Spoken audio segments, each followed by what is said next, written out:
তো আজকে আমরা দেখবো যে ইন্টারন্যাশনাল কাপের সবচেয়ে ভালো প্লেয়ার কোনটি।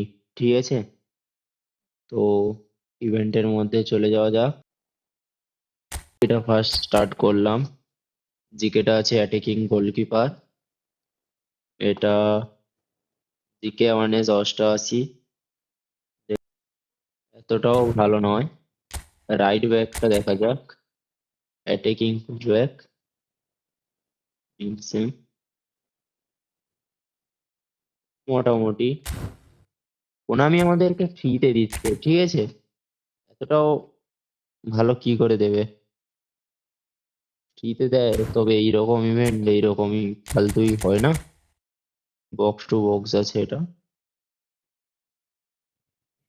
এটা মোটামুটি খারাপ না, বেশ ভালোই আছে। স্কিল আছে অনেকগুলো ভালো ভালো স্কিল রয়েছে এর মধ্যে। আমি তবে চুজ করে রেখেছিলাম এই সেন্টার ব্যাকটাই নেব, কারণ সেন্টার ব্যাকটা এটা আছে এক্সট্রা ফ্রন্টম্যান, মানে বিল্ড আপের মতোই কাজ করবে, ঠিক আছে। আমি এটাই নেব, এটাকেই সাইন আপ করবো। রিভিউ দিতে চাইছি না, এটাকেই আমি সাইন আপ করতে চাই, ঠিক আছে। এটাকে সাইন আপ করে নেই এখন। সাইন আপ করতে দিচ্ছে না তো, এটা তো কি পড়বে প্লেয়ার তার উপর। দেখা যাক কি করে।